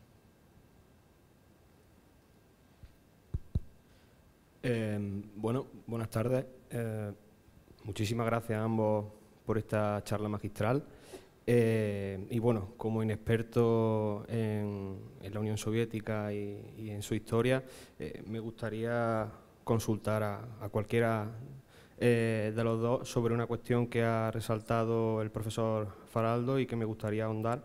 ¿Qué papel tuvo el estalinismo, Stalin como mancha a ese federalismo que Lenin planteó en un principio? O sea, ¿ha fomentado Stalin y el estalinismo la caída de la Unión Soviética, en tanto en cuanto a alejarse de ese federalismo y centralizarse? Bueno, las historias alternativas están muy bien, pero nunca sabemos si fueron reales o pudieron serlo. No sabemos si en vez de Stalin hubiera continuado la nueva política económica, a lo mejor la Unión Soviética habría sido algo completamente distinto. De hecho, si no hubiera habido el golpe bolchevique, no sabemos si hubiera seguido existiendo a lo mejor una revolución, digamos, socialdemócrata en Rusia. O sea, hay muchísimas posibilidades. Lo bueno que tiene la historia, y cuando la examinamos con complejidad, y por eso es importante lo que decía Juan, de que hay que examinar todos esos comunismos, hablaría yo, todas esas posibilidades que hubo en algún momento, pues de que nos permite pensar otras formas de vida y otras formas de construir el futuro. El pasado ya no lo podemos construir, pero a lo mejor ese pasado nos ayuda a pensar otras formas para el futuro, que es un poco por lo que he hablado yo aquí del federalismo y por lo que creo, imagino que Juan ha estado hablando de todas esas formas de lo que él considera que fue el comunismo. Yo, sin embargo, no sería tan, diríamos, ¿cómo lo diría para que no suene mal? Tan blando con Lenin. Lenin es el principal culpable de la mayor parte de los grandes problemas de base que tuvo la Unión Soviética. No podemos dudarlo, fue un gran teórico, fue un gran político, pero es evidente que las vías que él plantó para la Unión Soviética y de hecho para el movimiento comunista internacional, el tipo de comunismo que sale de los bolcheviques, no me olviden ustedes que hay muchos comunismos, no solo el que surge de los bolcheviques, eso es importante entenderlo, pero el comunismo que surge de los bolcheviques se muestra incapaz de asimilar las conquistas de la democracia liberal, que tendrían que haberlas asumido y luego después superarlas, pero no, las vías que Lenin plantó ya estaban claramente dirigidas hacia algo que no podía asumir esa herencia, digamos, esa posibilidad de una cultura política, si quieren, que fuera democrática. Lo que Lenin denominó centralismo democrático es lo que pasa muchas veces en mi departamento, que se discute y al final toma la decisión uno y se acabó. Bueno, pues eso, más o menos. Entonces, Stalin es otra cosa, Stalin es un genocida, es un personaje que para construir una nueva realidad, porque él sí que pretende construir una nueva realidad, es capaz de sacrificar lo que haga falta, personas, materiales, todo. En ese sentido, por supuesto, el sistema soviético tal y como lo conocemos lo construye Stalin y efectivamente es culpa de Stalin el hecho de que no funcionara ese federalismo y que luego cuando empieza a recuperarse se recupera de forma, como he dicho, dispersa, es decir, no por una unión de repúblicas, sino una dispersión y autonomía de las élites que podemos llamar incluso extractivas para aplicarles en realidad lo que fueron. Pero bueno, evidentemente hay diferencias, Lenin no es Stalin, no es lo mismo, por supuesto, ¿no? No sé, seguro que tú quieres. Bueno, son dos debates distintos pero relacionados, ¿no? Y uno es ya casi que un clásico, un eterno, ¿no? Las relaciones de continuidad o ruptura entre las personalidades políticas o las personalidades a secas de Lenin y Stalin. Yo sí creo que hay una ruptura abisal, ¿no? entre ambas figuras y sus concepciones, ¿no? Pero en su contexto, ¿no? Es decir, a veces yo creo que lo importante es la cronología. Lenin muere en enero del 24 y prácticamente el año 23 está inhabilitado por su degeneración neuronal como resultado de varias cuestiones, ¿no? Pero entre otras del atentado, ¿no? Fracasado, ¿no? De esa anarquista Fanny Kaplan que le descerrajó, ¿no? dos tiros porque precisamente consideraba que estaba dando un giro autoritario a la revolución. Pero la construcción que podemos llamar soviética del 17 al 22, ¿no? Cuando Lenin está activo todavía, es concebida como una solución de emergencia a la espera de recibir la asistencia de una revolución internacional que no termina de cuajar y que Lenin ve enseguida que no va a funcionar, ¿no? Y es ahí, si me permitís la vulgaridad de la expresión, cuando él mismo es de los primeros en tomar conciencia del fregado en el que se ha metido, ¿no? Entonces, es decir, las prácticas políticas que se desarrollan hay que contextualizarlas.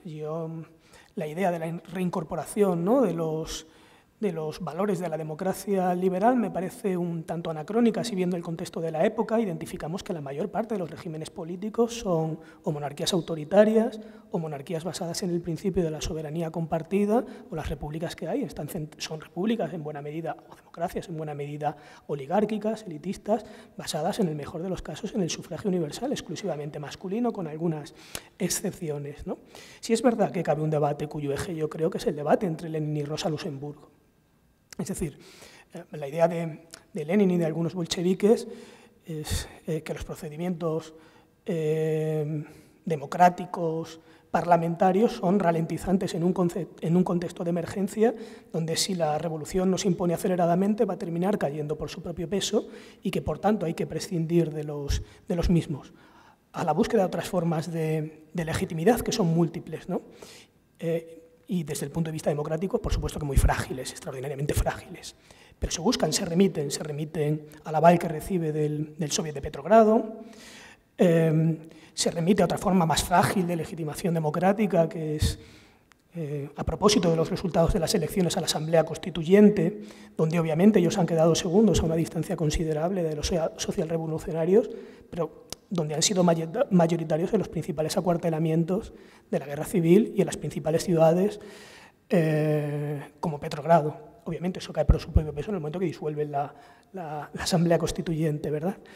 Hay otra forma de búsqueda de una suerte de legitimación todavía más precaria, todavía más frágil, que pudiéramos llamar de tipo de clase, ¿no? Es decir, nosotros somos la organización del proletariado, que no es una clase que tiene intereses corporativos, sino una clase que aspira a universalizarse, cuyos intereses son universalizables, en la que se subirán todas las demás a la espera de disolverse en una sociedad de ciudadanos libres iguales. También es muy precaria. Y es verdad que en Lenin hay un desprecio fuerte hacia las formas democráticas y una lectura incorrecta hasta cierto punto, también parasitaria, de la cultura política de la socialdemocracia que él critica, que es entender las libertades como una, digamos, construcción burguesa, ¿no? Mientras que Rosa Luxemburgo o Jean Jaurès, de los que hablábamos, bueno, he muerto antes, ¿no?, pero Rosa Luxemburgo hace una lectura distinta, ¿no?, según la cual esos elementos que hoy extemporáneamente podemos llamar democracia liberal no son producto de la aplicación positiva, ¿no?, de quienes así piensan, no son tanto, sino de luchas sociales en las que participó un movimiento obrero que siempre vinculó la lucha por la mejora de las condiciones materiales de existencia con la ampliación de las libertades y la participación. Lenin las defendió, pero en unos términos bastante instrumentales, ¿no? Y Rosa Luxemburgo en unos términos más principios. Yo creo que ahí está el eje del debate contextualizado. Tampoco me entiendas mal, por supuesto que Lenin y Stalin no son lo mismo. Lo que he dicho yo, y en eso creo firmemente, es que las vías de la cultura política bolchevique las funda Lenin, no el Estado, que el Estado lo funda claramente, digamos, la forma que adquiere finalmente el Estado es culpa, no es responsabilidad de Stalin. No olvidemos que no tenían ni idea de qué iban a hacer. Imaginaos, se encuentran, hay una revolución en febrero, luego los bolcheviques toman el poder en octubre y quieren cambiar no solamente un Estado, quieren cambiar el universo. O sea, su idea no es cambiar solamente un Estado, es hacer un mundo entero. No son los únicos, hay otros, de hecho no son ni siquiera los mayoritarios, pero digamos que en eso coinciden, en cambiar el mundo. Claro, se puede cambiar hacia un lado o hacia el otro. A mí muchas veces, que cuando escucho lo de que, bueno, pues sí, eran muy dictatoriales, pero consiguieron la modernización, ¿vale? O cosas, por ejemplo, como cuando se habla de la modernización de los comunismos en el tercer mundo como herramientas de modernización. Digo, bueno, pues eso es lo que dicen los franquistas con Franco, ¿no? Que también, era muy malo todo lo que queráis, pero bueno, hizo la seguridad social, se supone, ¿no? creo que para este viaje no hacían falta esas albardas y, por ejemplo, en 1918 no solamente se están creando y construyendo la Rusia bolchevique, Checoslovaquia se convierte en una democracia. Uno de los ejemplos de democracia, de los experimentos de democracia más importantes en Europa durante todo el periodo de entreguerras. ¿Por qué no podrían haber seguido ese camino? No, en ese sentido soy plenamente consciente de que Lenin y Stalin no son lo mismo. El uno es el constructor o el creador de una, digamos, ideología y de una cultura política, y el otro es el de un Estado. Pero ninguno de los dos fue capaz, repito, de asumir las conquistas de la democracia liberal. No estoy diciendo que fomentar una democracia liberal, a lo mejor no era posible, pero sin asumir las conquistas es evidente que no les funcionaba. De hecho, cuando en algún momento quienes hemos trabajado en aspectos comparativos comparamos fascismo y comunismo, claro, no comparamos para decir qué malos eran estos y estos también, o no decimos como en el libro negro del comunismo que murieron 200 millones, no sé qué. Esas son cosas absurdas digamos, de combate político y demás. Pero lo que sí que es cierto, y eso es muy cierto, que ambos surgen en el mismo momento, ambos movimientos políticos, y surgen como una negación y una pelea y una lucha contra la democracia. Contra la democracia. Entendida como una democracia real, donde la gente puede decidir quién le gobierna y quién no. En esa medida, el fascismo y el comunismo provienen de un mismo núcleo. Otra cosa es, digamos, que lo veamos de un modo negativo. Esto no es que siempre tenemos tendencia a pensar eso así. El fascismo es una respuesta, como es el comunismo, distinta a esa misma idea de acabar con una cosa que les parecía obsoleta, que era la democracia.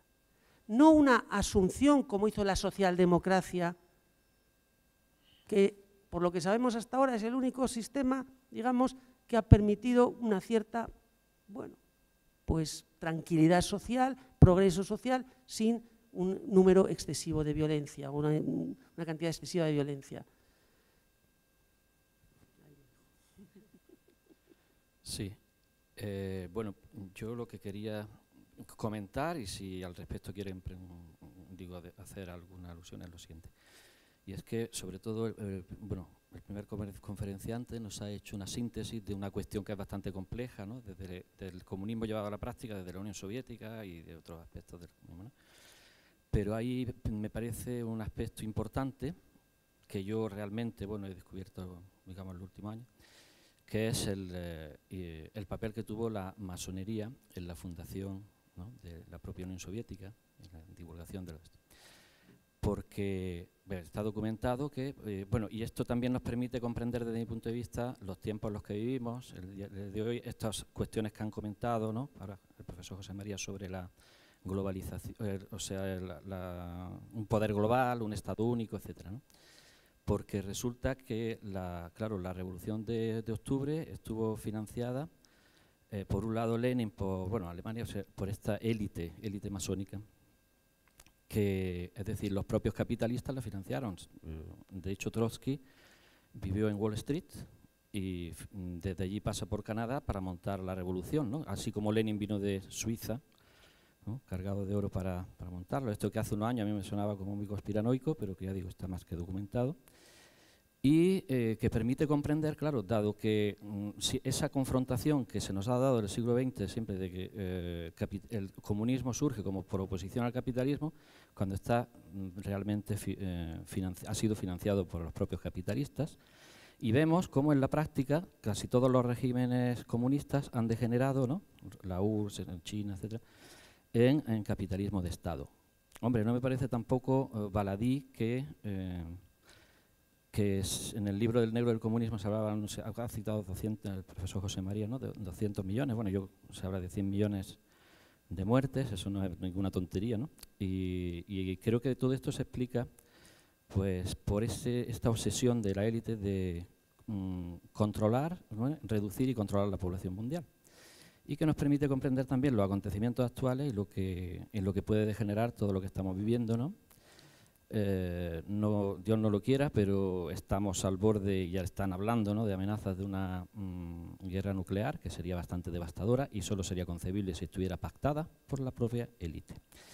Y el modelo que se propone, el modelo a seguir, es el neocomunismo, un modelo chino, donde ya se está llevando a la práctica pues el crédito social, etcétera, que son mecanismos como lo han sido a lo largo de la historia del siglo XX, ¿no? Pues yo por ejemplo, tuve la suerte, y digo suerte, de estudiar en la Unión Soviética, cuando se produce además la caída de la Unión Soviética, y creía en estos ideales. Entonces, pero detrás de todos estos ideales veo que hay pretensiones y demás muy oscuros detrás de este humanismo, de esta, ¿no?, supuesta libertad, pues redunda en esto, ¿no? Y vemos cómo estamos abocados, por lo que yo veo ahora mismo, a este modelo de China, donde hay un control exhaustivo, ¿no?, es el nuevo orden mundial, de la sociedad, donde pues se controla prácticamente todo lo que consume, lo que hace con las cámaras digitales. Esto es una realidad, no estoy hablando de nada de eso. Es decir, que sí es cierto que ha tenido unos años bajos el comunismo, ya acabo, pero sobre todo después de la caída de la Unión Soviética hubo ahí una decadencia, ¿no? Pero creo que ahora se está viviendo ese resurgir y que desgraciadamente es la parte más triste, ¿no?, porque por supuesto que tuvo también algunas partes positivas, que es el que degenera en este neocomunismo, ¿no?, tecnológico, ¿no?, que con la tecnología se puede conseguir un control de la población exhaustivo y limitación de la libertad, así como reducción de la población, ¿no? Suena muy conspiranoico, pero cada vez parece más real. Como ya es tarde, si os parece, vamos a hacer todas las intervenciones que quedan y luego le pedimos a la mesa que haga una respuesta global, ¿vale? Estaba David, creo, y luego José Antonio. Primero yo, ¿no? Sí. Buenas tardes, muchas gracias. Dada la hora, voy a ser muy breve. Pretendía hacer una introducción un poco más amplia, ¿no? Y bueno, a los dos compañeros de la mesa los felicito en primer lugar por las intervenciones brillantes, complementarias y antagónicas también en algunas cosas. Planteo algo que se ha esbozado, pero que quizás no se ha planteado, y es la relación del comunismo y de la misma historia de la Unión Soviética y de otras expresiones del comunismo real, por así llamarlas, con la seducción por el crecimiento económico. El pecado, la seducción por el crecimiento económico. ¿No se oye bien? No, seducción. Sí. La seducción con el crecimiento económico. Porque la propuesta del comunismo, y no solo del comunismo, el comunismo en general, ¿no?, y de las mismas plasmaciones reales del comunismo, en esto no fueron nada rupturistas, sino que están emparentadas con la apuesta crecentista del liberalismo económico. Y evidentemente esto aceleró de manera desgraciada cosas que habéis abordado, como fue la industrialización forzada, en fin, todo lo que fue la eliminación del campesinado ruso, y de alguna manera bueno, orientó a la historia soviética y de estos estados comunistas hacia una suerte de capitalismo de Estado en concurrencia con los capitalismos occidentales. Creo que es una cuestión fundamental porque nos lleva a entender mucho del autoritarismo, nos lleva a entender cómo paradójicamente en el seno de esas clases se segmentaron socialmente, se generaron burguesías. Putin no deja de ser una excrescencia en última instancia de esa oligarquía, de esa burguesa corrupta, pero donde había unas relaciones, o lo que es China, ¿no?, ese monstruo que también nos inquieta de una manera o de otra. Y esto también, termino y así soy rápido, lo pregunto no solo en relación al comunismo real, sino en relación a lo que es la tradición comunista, con la que muchos nos hemos sentido, ¿no? Nos pudimos sentir conmovidos por su apuesta por lo comunitario, por lo cooperativo, por compartir, etcétera, etcétera.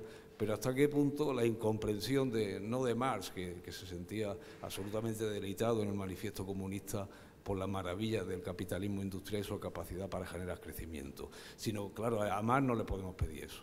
Pero los comunistas del siglo XX, y si quedan del siglo XXI, ya no conozco a casi ninguno o ninguna, sí, hasta qué punto esto no ha sido un hándicap, y digo, yo personalmente me reconozco en la tradición, ¿no? Pero no ha sido un hándicap para, bueno, abordar cuestiones fundamentales como la de hoy en día. cambio climático, los problemas del crecimiento en general. ¿Hasta qué punto no ha sido un hándicap para que al final el comunismo ya ha terminado agostado y se presenta a las elecciones escondido y tiene relaciones bastante problemáticas, por ejemplo, pues con una de las propuestas económicas y políticas que seguramente nos puedan llevar a algún lado, ¿no?, como es la ecología política? Sí. Bien.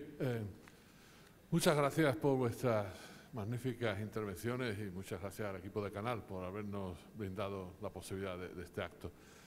Yendo a algunas cuestiones, bien, por una parte, trataré de vincularlas a la máxima brevedad que pueda. Por una parte, se ha puesto de relieve, y se acaba de incidir en ello, ¿verdad?, por el profesor Faraldo, digamos, ese talón de Aquiles de los planteamientos de la tradición comunista, es decir, no asumir la democracia, aunque es verdad que el contexto en el comienzo del siglo XX era el que era.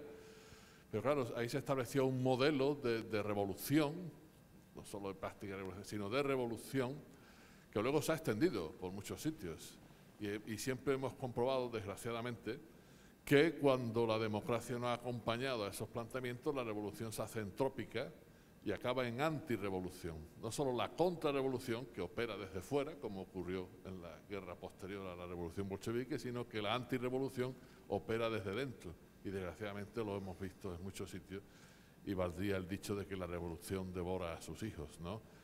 Claro, eso ha hecho que la tradición comunista y el comunismo occidental, incluido el mediterráneo, el español, herederos de Gramsci con el eurocomunismo y todo aquello, pues, digamos, ha sido comunista a pesar de la Unión Soviética, que era sumamente incómoda para nuestros mismos procesos de transición acá, ¿verdad? Entonces ahí tenemos ese vector de una revolución sin democracia que acaba, digamos, pervertida y traicionándose a sí misma. Y luego está el otro vector, digamos, el vector del federalismo, que muy bien subrayado y me alegro por ello, ¿verdad?, como otra posibilidad que va enhebrada con las pretensiones de transformación social, ¿verdad?, pero que en ese caso, digamos, lo que aborta la pretensión es el imperialismo. Esos dos vectores, desgraciadamente, y la historia vino así, bueno, muerto Lenin, hechas todas las observaciones pertinentes, pues se vinculan en Stalin y se formulan en cosas tales como la pretensión del socialismo en un solo país, más toda la cuestión de un régimen que deriva a un totalitarismo, etcétera.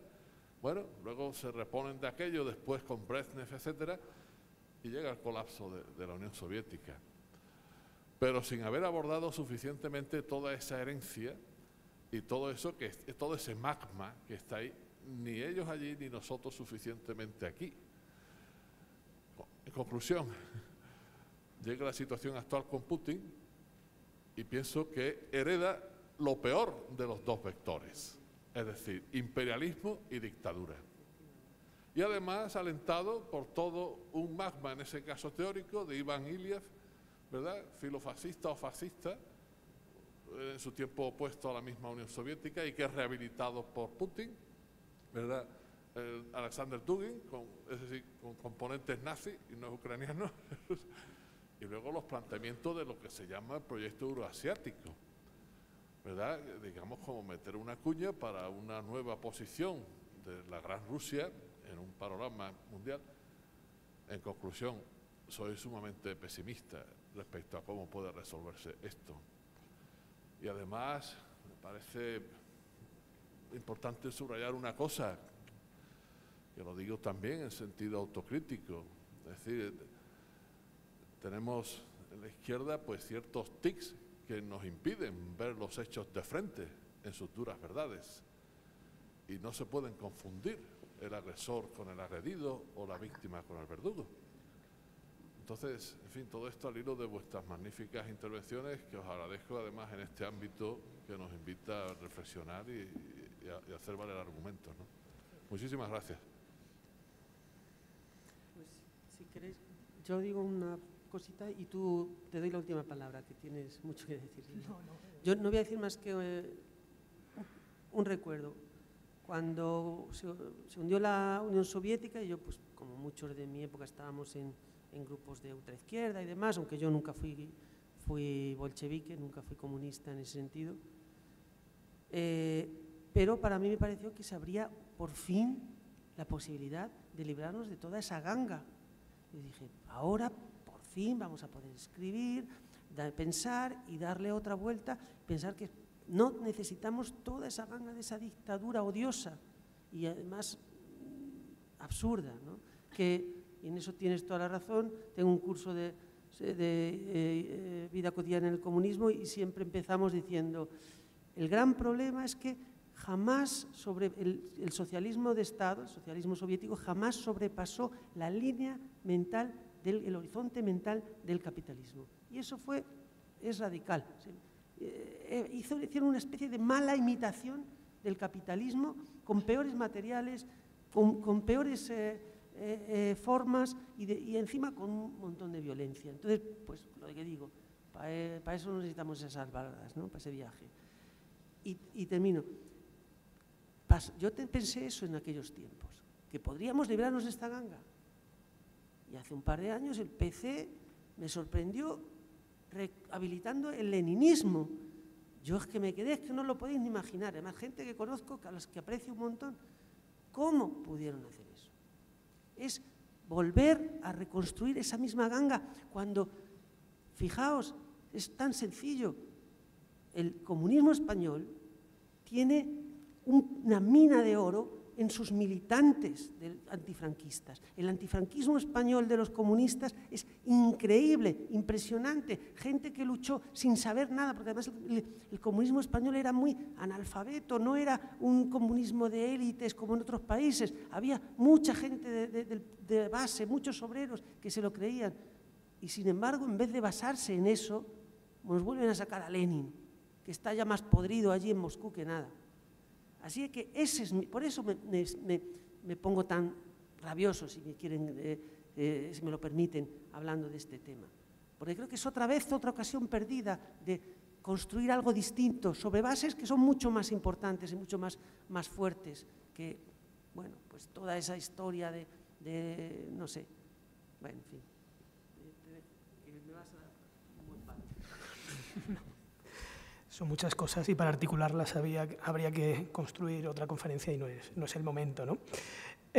Desconozco las cuestiones sobre la conexión entre la masonería, ¿no? Y los primeros momentos de la revolución. Sí, se me ocurren algunas figuras que anduvieran por ahí, pero no sé qué grado qué entidad pudiera tener eso. Indagaré, me interesa pensar en ello. Estoy muy de acuerdo, ¿no? Además, se ha subrayado, ya sé, sobre lo que se ha escrito mucho, ¿no? A lo que me refería antes, con la incapacidad para superar algunos horizontes del capitalismo a la hora de construir el socialismo de Estado, con la reproducción de ciertas lógicas o con la forma de parasitar una mentalidad.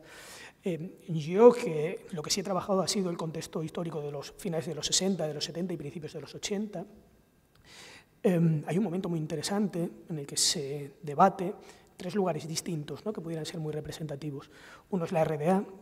Wolfram Harich escribe el libro de Comunismo sin crecimiento, es muy interesante, termina siendo un disidente de la RDA, eso está ya ahí presente. Otro momento fundamental es el de, porque no nos olvidemos, estamos en la franja de la gran crisis estructural del capitalismo entre el 73 y el 79, y en el caso de Italia, con el despunte electoral del PC, sus posibilidades de alianza, ¿no? Con la democracia cristiana, y hay un debate sobre la austeridad, con Enrico Berlinguer, extraordinario al respecto de cómo entender el crecimiento. La palabra austeridad tiene un significado en ese discurso distinto al que se le da hoy, ¿no? Que la llamaríamos austericidio, ¿no? Y en el caso de España también se ve, ¿no? Esa comunión que podíamos ver en Mientras Tanto, ¿no? Y esa reactivación de todos esos debates y de toda esa conexión. Es decir, que es mucho más antiguo de lo que pensamos y da lugar a una reactivación de esos ideales, ¿no?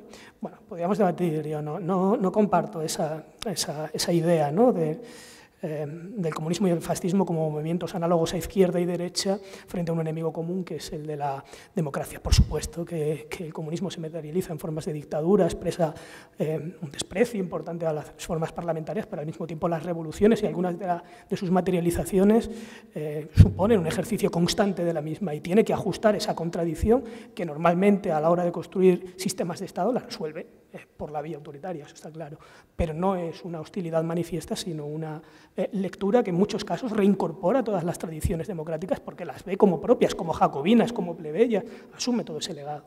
eso está presente también, ¿no? Pero bueno, sería un debate larguísimo. En cuanto a lo de Putin también, claro que hereda esos vectores que pudiéramos abstraer como peores de las experiencias del socialismo de Estado, también otros como el neoliberalismo económico, ¿no? También otros como el ultranacionalismo de carácter panruso, un neozarismo, es decir, que, claro, cuando se hacen usos públicos del pasado, ¿no? De manera tan tosca, digamos que pica de aquí y de allá, pero tiene antecedentes también que nos remiten solo a esa experiencia. Bueno, pues muchísimas gracias a los ponentes. Son las 2:30, tenemos que concluir el acto. Muchas gracias a todos y a todas las asistentes. Nos vemos en la próxima actividad cultural, que es el 21 de marzo, nuestro homenaje a Almudena Grandes, completamente Almudena, y muchísimas gracias.